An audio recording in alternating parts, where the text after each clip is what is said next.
everyone. I'm Yixuan Song, Fellow of the Society of Actuaries and a volunteer here at the SOA. Joining me today is Harrison Lin, Fellow of the Society of Actuaries, to talk about his volunteer work and honor Asian American, Native Hawaiian, Pacific Islander Heritage Month. So, Harrison, why did you want to become an actuary? Well, first of all, Yixuan, it's great to get to talk to you again. An honor to be able to, yeah, just have a conversation with you about, my experiences about being an actuary and others. So, in terms of why I want to become an actuary, so it definitely did not come to me at an early time. I originally wanted to become a math teacher. So I always knew, I wanted something with math in my background, but I'm a teacher at heart. Like I love being able to explain concepts, be able to, teach people about, complex things, especially, in math. There's a lot of complex things to explain. So I did a lot of student teaching in high school and even in college. And then I realized, let me just make sure I've explored everything before I, lock myself into being a math teacher because the education requirements in a college are very specific. There's a lot of certifications you need to do. So my wonderful Asian parents, were helping me try to find a career, and they were like, "Oh, an actuary makes quite a bit of money. How about why don't you think about doing this?" And I'm kind of like, "All right, I've had experience, with my parents, arguing with career. Let me just dig into it a little bit more." And I realized, it's not just a career that um, is about math or making a certain salary. There's so much about it, and there's so much about learning and being able to use your math skills in a business environment. And the actuarial field has so many opportunities because I'm sure, as you know, it's very certified or credentialed, sorry, credentialed field, and there's a lot of need for actuaries in so many different industries right now. So I decided to take a shot, take an exam, thought I was really smart and didn't pass it, as kind of got my ego shot a little bit and realized like, is this something I really, really want to do? And so, I was like, I have to give this a fair shot. That's just my personality. I just have to continue to do my best. And until the doors just shut in my face, I'm going to keep going. And so I ended up passing the exam, was really lucky that, the company that I'm working for, uh, State Farm was able to offer me an internship and really kind of guided me in that direction. And since then, was really able to really just love the profession because I was able to realize every day is different. I've been in 4 different units in my company, and I get to work on so many different projects, and that's not something that I would have realized, and that's something why I'm so passionate about helping others get into the actual profession early, is because I didn't find out until later in my college career.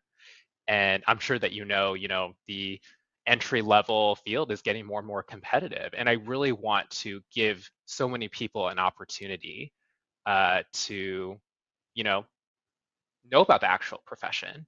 And so I hope that from my experiences that I found out later in the career that I was lucky to get I was lucky to get a chance, and I really hope that I can help others get a chance to know about the profession earlier as well.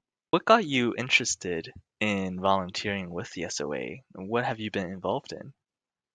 The two things that I'm involved in are the Joint Committee for Inclusion, Equity, and Diversity, the JCED, and just being able to work with the CAS and so many other organizations about diversity, equity, inclusion has been wonderful.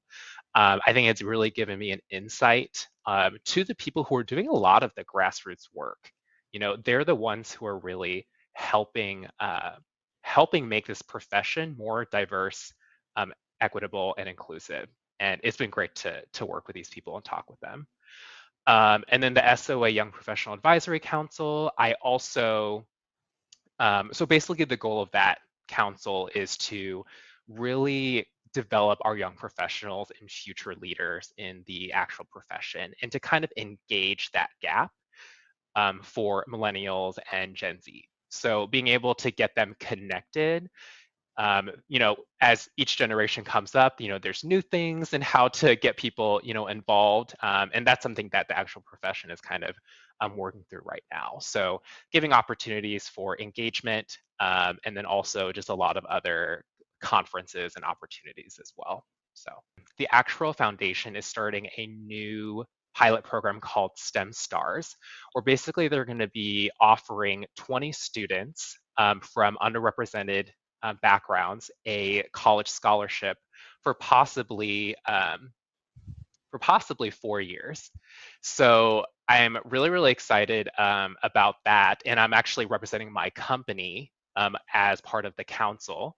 And so I'm really excited to meet some of those students, engage with them. I mean, I really think this is meeting a gap for being able to connect with high school students early in the profession. And this is giving a lot of companies an opportunity to connect with some top talent, that we might not have been able to see from our kind of traditional recruiting methods. So, and then the last thing is not a specific event, but I really am excited about the SOA's DE&I strategy and how we're going to accomplish that. I was at the SOA's leadership conference last year, and they talked about what specific things are going to be moving forward, what are their goals, what are things they want to do, and I really, really hope I get to be part of that and kind of get to see a lot of that come into fruition in the next 5-10 years.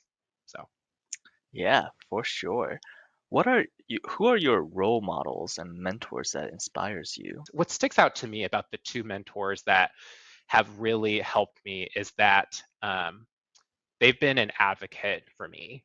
And as an Asian American, and I don't know if it's reality, but sometimes perception is reality, right? That sometimes I feel like either with my personality or, just other things that are demographics, that sometimes I don't feel like I'm advocated as much.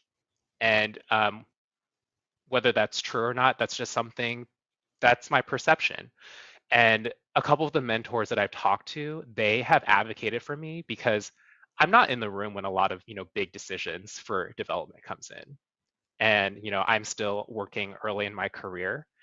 And I have admired those people because they they want to help me and give me the opportunities to succeed because they know what I can offer, and also being able to have them help me in a lot of development opportunities. And so I definitely cling close to those people because to have advocates like that in the career is really, really great. And I think it's getting better in the profession, but I think it was harder early on. So. How has your heritage and culture shaped you as an actuary?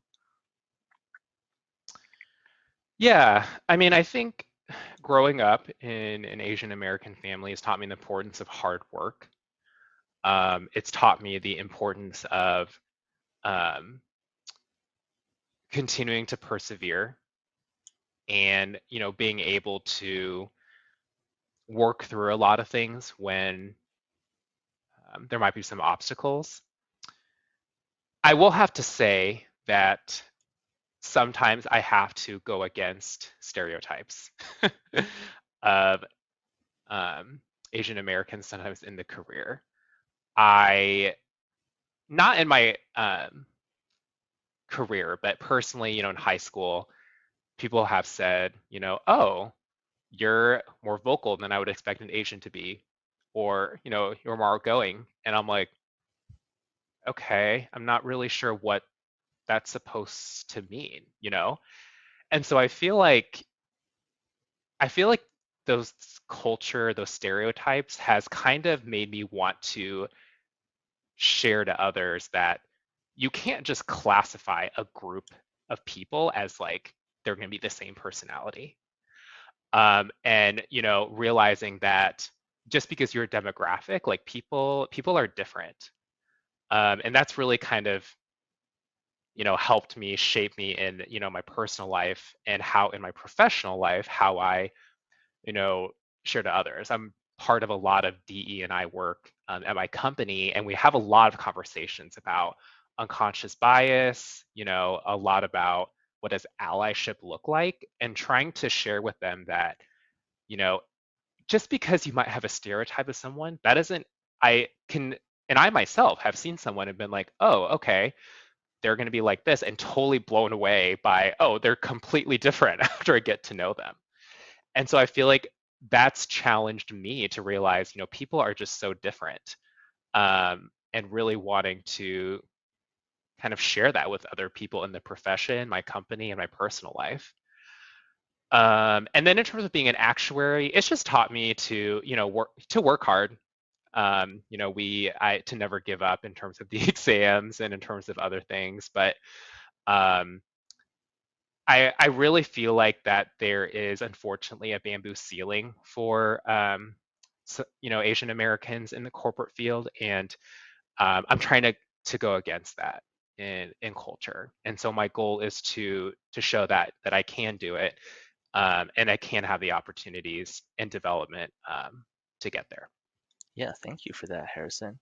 Yeah. What is, you had mentioned allyship Mhm. being such a critical, such an important aspect of DE&I initiatives.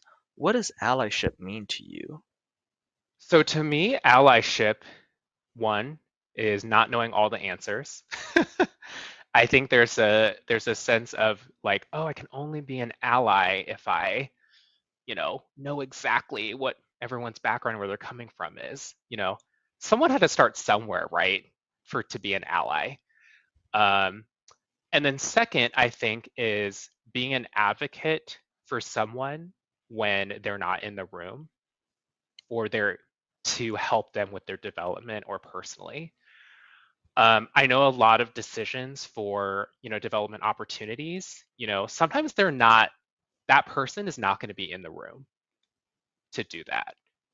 And so I think that to have someone in your corner that can know your strengths and weaknesses, but that can help you and is out there for to help you succeed, because if you succeed, whatever organization or company you're in succeeds. It's kind of like it kind of all kind of comes together.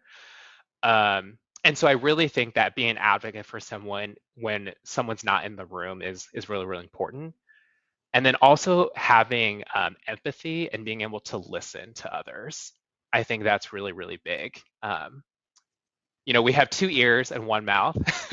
And I think that really applies into a lot of conversations about allyship. Is sometimes I think if you don't understand something, and I can do this sometimes too, I try to overcompensate by talking a lot to be like, oh, like I'm uncomfortable, I'm not exactly sure what to do, when we should probably be listening more and kind of seeing what their perspective is. Because people love to be heard, and a lot of people have great stories to tell. So I hope that allyship continues to be something we continue to dive in a lot of our organizations, because I think there's just a lot more to dig deep in with that. So Yeah. Well, thank you so much for your time, Harrison. We yeah, really appreciate what you do, and we're looking mhm, forward to seeing you grow as an actuary and as a volunteer. yeah. Thank you for having me. Excited to be able to talk to you.